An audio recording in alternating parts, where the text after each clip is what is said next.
You know, we've been talking a little bit, maybe even a little bit too much to some degree, about that whole interview with Quentin Tarantino, where out of nowhere, for no reason, unprompted, unsolicited, nobody was asking him about actors he doesn't like, just decided to haul off and completely attack Paul Dano. And while he was at it, throw guys like Matthew Illard and Owen Wilson under the bus as well.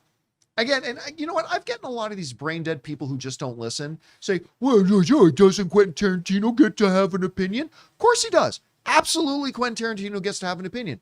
And if some interviewer was cruel enough to sit down, Mr. Tarantino, can you list off some actors for us right now, some popular actors that you don't think are very good? And he answered the question. I would still think it's a little petty, but I would get it. I mean, sure, he's answering a question. Nobody asked Quentin Tarantino what he thought about Paul Dano. Nobody asked Quentin Tarantino. He was being asked about his favorite movies of the decade or since the 2000s, whatever. And he just decided out of nowhere to not just say Paul Dano sucks, he's weak sauce, he's the worst actor in Hollywood. And he just hauled off to the point that I don't really believe that Quentin Tarantino believes that. I believe there's clearly something very personal about this.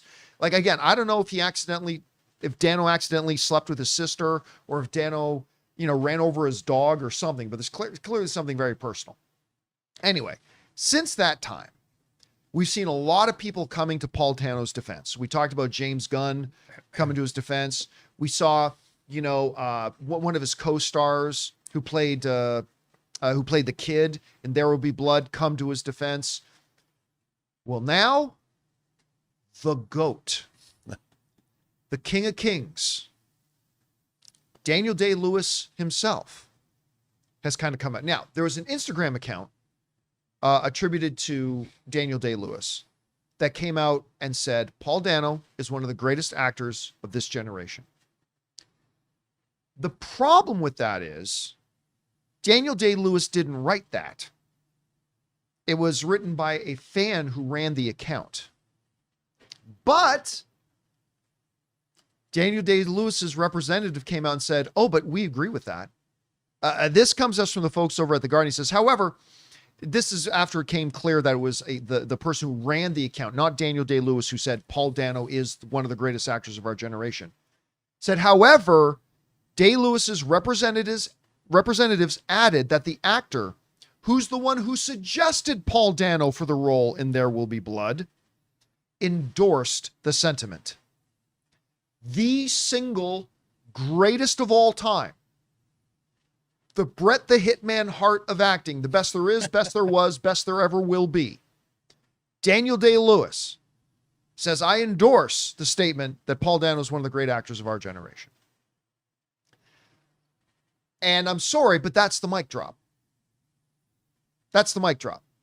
Sorry, the greatest actor of all time has just come out and endorsed this guy. Period. End of sentence. Day is done. And I kind of like the fact, again, look, everybody knows I'm a huge Quentin Tarantino fan. Me too. I've had to repeat that every time the story comes up. I cannot wait to see whatever his next movie is going to be. Out of all of his movies, there's only ever been one I didn't like. And even Steven Spielberg has a movie or two I don't like. I think he's one of the greats. I love Quentin Tarantino, but this was a real cheap ass, weak sauce thing for him to do, to just unprovokedly throw a guy under the bus, just attack him savagely and call him the worst actor in Hollywood for no reason whatsoever. He wasn't asked about it. It wasn't the topic of the conversation. He just decided, yeah, that's a really good diet soda. While we're talking about diet soda, just let me say your mom's a whore. It's like it was unprovoked out of nowhere. That's what right? I thought, yeah. And it's really cool to see other people in the industry come to Paul Dano's and others' defense. But I think it says something particularly good when his co-star, the greatest actor of all time, comes out and says, yeah, I endorse the statement that he's one of the great actors of our generation, because Paul Dano is one of our great actors. Look, it's all subjective. You may not necessarily have to think Paul Dano's a great actor if you don't want to. That's totally fine. It's all subjective. You're not right or wrong. But to call him the worst actor in Hollywood was the worst actor in SAG too. Yeah, in all that mean not just more than just Hollywood, in the entire industry. that clearly crossed the line. There's something personal there. And to have the greatest of all time come out and say, oh, no, he's really, really good.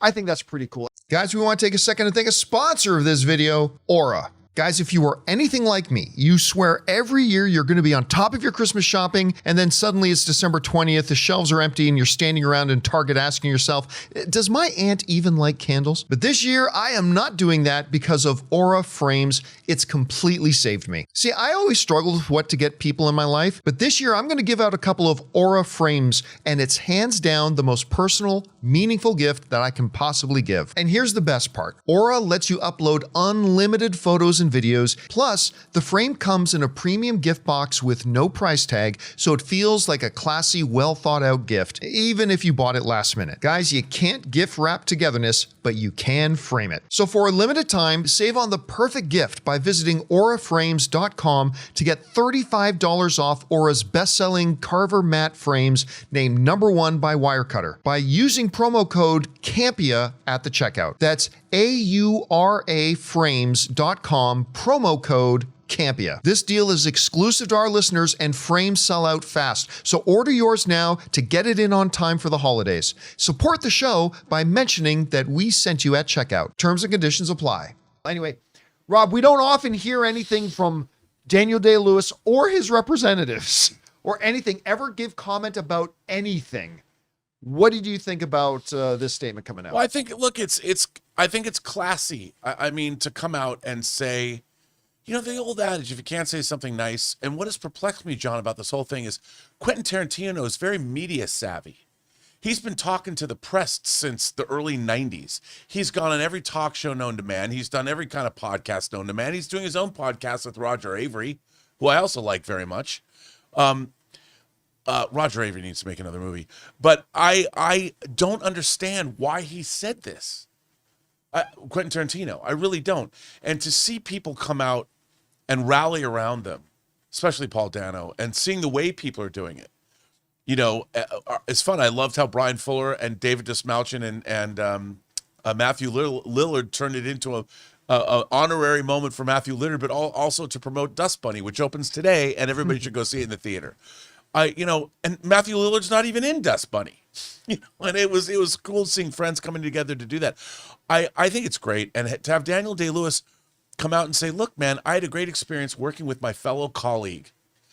And when you look at Quentin Tarantino, who, by the way, is very beloved by multiple generations of people, and you know who loves Quentin Tarantino? Actors.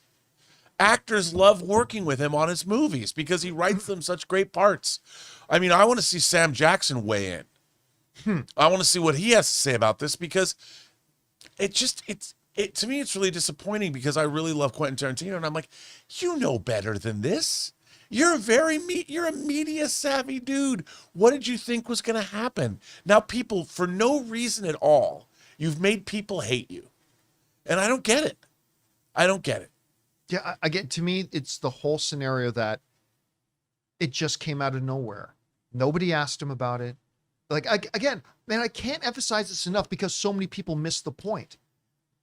If he was asked about it, if it was the topic of conversation, if they were doing a breakdown of the career of Paul Dano and they asked Quentin Tarantino to weigh in, I would still think it's a little petty, maybe a bit classless to go to not just say, I don't think that guy's very good, but to haul off and make negative comment after negative comment after negative comment after negative comment about him. But at least then you could say, well, he was asked and he just gave his opinion. Fair enough.